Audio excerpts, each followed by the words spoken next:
ایک مسئلہ عام طور پر یوں پوچھا بھی جاتا ہے اور اسے بیان بھی کیا جاتا ہے کہ شادی میں جو لڑکی کو جہیز دیا جاتا ہے، بعض لوگ اس کو کہتے ہیں کہ جہیز ایک لعنت ہے، اور بعض لوگ یہ کہتے ہیں کہ جہیز دینا نبی کریم صلی اللہ علیہ وسلم کی سنت ہے۔ تو ان دونوں میں کون سی بات صحیح ہے؟ دیکھیں، یہاں دو پہلو ہیں۔ ایک ہے فی نفسی ہی جہیز کا دینا، یعنی اگر صرف جہیز کو دیکھیں، اس کے حوالے سے دیگر چیزوں کو نہ دیکھیں، اگر صرف جہیز کو دیکھا جائے تو جہیز کا دینا یہ نبی کریم صلی اللہ تعالیٰ علیہ وآلہ وسلم سے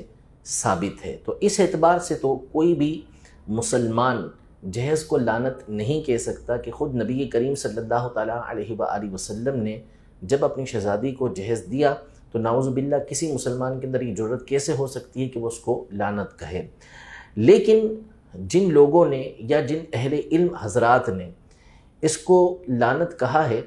تو اس کی ایک خارجی وجہ ہے۔ وہ فی نفسی ہی جہیز کو، یعنی صرف جہیز کو سامنے رکھتے ہوئے کبھی بھی اس کو لعنت نہیں کہہ سکتے۔ اصل وہ جو معاشرے کے حالات ہیں، معاشرے کے جو معاملات ہیں، اور جس انداز میں ہمارے یہاں جہیز دیا جاتا ہے، اس کا مطالبہ کیا جاتا ہے، جس طرح سے اس کو رسم بنا لیا گیا ہے اور اس کے بغیر شادی جس قدر دشوار ہو چکی ہے، اس کو پیش نظر رکھتے ہوئے اور ان حالات کو دیکھتے ہوئے انہوں نے یہ الفاظ استعمال کیے کہ جہیز ایک لعنت ہے، یعنی جہیز کا جو طریقہ کار ہم نے اختیار کیا ہوا ہے اس کو انہوں نے لعنت کہا۔ ورنہ جو جہیز دینا ہے یہ نبی کریم صلی اللہ تعالیٰ علیہ وآلہ وسلم سے ثابت ہے۔ احادیث طیبہ موجود ہیں کہ سنن نسائی کے اندر، مسند احمد کے اندر، سنن ابن ماجہ کے اندر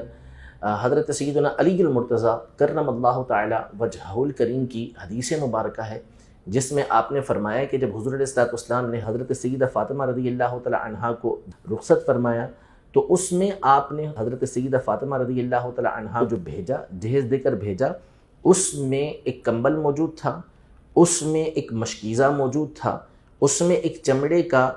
تکیہ موجود تھا جس کے اندر مکہ مکرمہ کی مشہور اذخر گھاس یہ بھری ہوئی تھی۔ اور دیگر روایتوں کے اندر یہ موجود ہے کہ نبی کریم صلی اللہ علیہ وسلم نے ایک چکی بھی حضرت سیدہ فاطمہ رضی اللہ تعالی عنہا کو جہیز کے اندر دی۔ اسی طرح ایک اور حدیث مبارکہ جو معجم طبرانی کے اندر موجود ہے، حضرت بلال رضی اللہ تعالی عنہ سے نبی کریم صلی اللہ علیہ وسلم نے فرمایا کہ حضرت فاطمہ کے لیے جہیز تیار کیا جائے، تو اس میں ایک چارپائی کا تذکرہ ہے جس کو کھجور کی جو شاخ ہوتی ہے اس کی رسیاں بنا کے اسے بنایا گیا تھا۔ تو یہ چند چیزیں نبی کریم صلی اللہ تعالیٰ علیہ وآلہ وسلم نے اپنی شہزادی کے جہیز کے اندر دی تھیں۔ اسی طرح سنن ابی داؤد کی ایک حدیث مبارکہ ہے، تفصیلی حدیث پاک ہے، جس میں نبی کریم صلی اللہ علیہ وسلم کے پاس کچھ قیدی لائے گئے، تو اس میں آپ کے جو داماد تھے ابو العاص،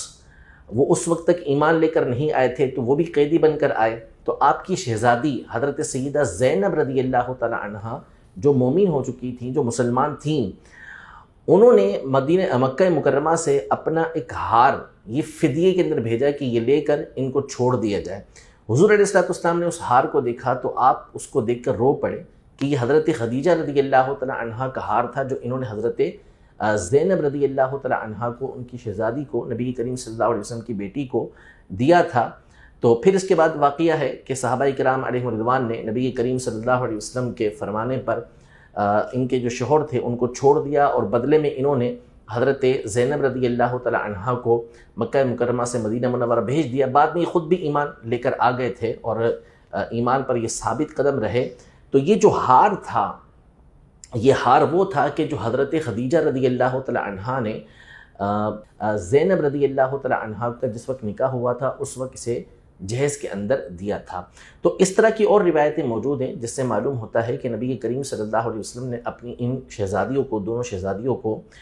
جہیز کے اندر کچھ سامان دیا تھا۔ تو اتنے کے اعتبار سے تو یہ سنت ہے، حضور علیہ السلام کی سنت سے ثابت ہے۔ لیکن ہمارے اکابر علماء نے جہاں اس کا ثبوت کیا کہ یہ ٹھیک ہے، سنت سے ثابت ہے، لیکن ساتھ ہی ساتھ اس پہ تنبیہ کی، جیسے مثال کے طور پر شیخ الحدیث عبد المصطفیٰ اعظمی صاحب رحمۃ اللہ تعالی علیہ، مفتی شریف الحق امجدی صاحب رحمۃ اللہ تعالی علیہ، مفتی وقار الدین صاحب رحمۃ اللہ تعالی علیہ، اور ہمارے کئی علماء نے اس پر تنبیہ کی کہ جس طرح کے حالات ہمارے یہاں پر پیدا ہو چکے ہیں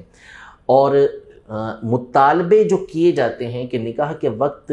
یہ طلب کیا جاتا ہے کہ لڑکے والوں کی طرف سے کار دی جائے، موٹر سائیکل دی جائے، اتنی نقدی دی جائے، گھر دیا جائے، فلاں دیا جائے، پوری لسٹیں بنائی جاتی ہیں. اور بعض برادریاں تو وہ ہیں کہ گویا کہ وہاں پہ دولہا برائے فروخت ہوتا ہے. تو یہ جو ساری صورتیں ہیں یہ ناجائز و حرام اور یہ رشوت کے زمرے کے اندر آتی ہیں. اگر اس کو پیش نظر رکھیں گے تو واقعی یہ کہ لعنت کی صورت بنے گی. اور مفتی شریف القمدی صاحب رحمۃ اللہ تعالی علیہ نے ایسی صورتحال کے لیے اس کے لیے لعنت کا لفظ استعمال کیا ہے. تو انہوں نے یہ فرمایا، دیگر بزرگوں نے یہ فرمایا کہ ایسی جو صورتحال ہے اس کو روکنا چاہیے. جہیز ہو، ایسا جہیز ہو کہ جو والدین اپنی خوش دلی کے ساتھ لڑکی کو دیں اور یہ ان کے اوپر بار نہ بنے، ان کے اوپر بوجھ نہ بنے. تو اس اعتبار سے جہیز دینا بالکل ٹھیک ہے، درست ہوگا. لیکن جو ہمارے معاشرے کے اندر رائج ہو چکا ہے کہ بچیوں کی عمریں گزر جاتی ہیں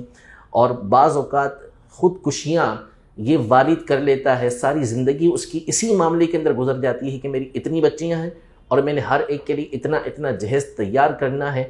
اب بچیاں نعمت بن کر آتی ہیں، رحمت بن کر آتی ہیں، لیکن ان رسم و رواج کی وجہ سے، کثرت کے ساتھ مال طلب کرنے کی وجہ سے، یا پھر خود ہی اپنی وجہ سے کہ فلاں نے اتنا جہیز دیا ہے تو ہم اپنی بچی کو اتنا جہیز دیں، اپنے اوپر لادنے کی وجہ سے خود یہ مصیبتوں کے اندر، پریشانیوں کے اندر پڑ جاتے ہیں. تو ایسے افراد کو جو اہل ثروت ہیں، مالدار ہیں، اسی طرح جو قدرت رکھتے ہیں، ان کو چاہیے کہ وہ اس پر روک ڈالیں اور اتنا جہیز اپنی اولاد کو دیں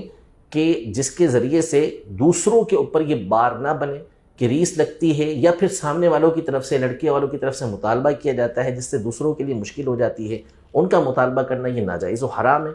لڑکے والے کسی چیز کا مطالبہ نہیں کر سکتے. لڑکی کی طرف سے لڑکے کو کوئی چیز دینا شریعت نے مقرر ہی نہیں کیا. تمام چیزیں یہ لڑکے کے اوپر مقرر ہیں. اس نے لڑکی کا مہر ادا کرنا ہے، اس نے لڑکی کا نان نفقہ اٹھانا ہے. یہ چیزیں جو دی بھی جاتی ہیں جہیز کے اندر، یہ ساری کی ساری لڑکی کی ملک ہوتی ہیں.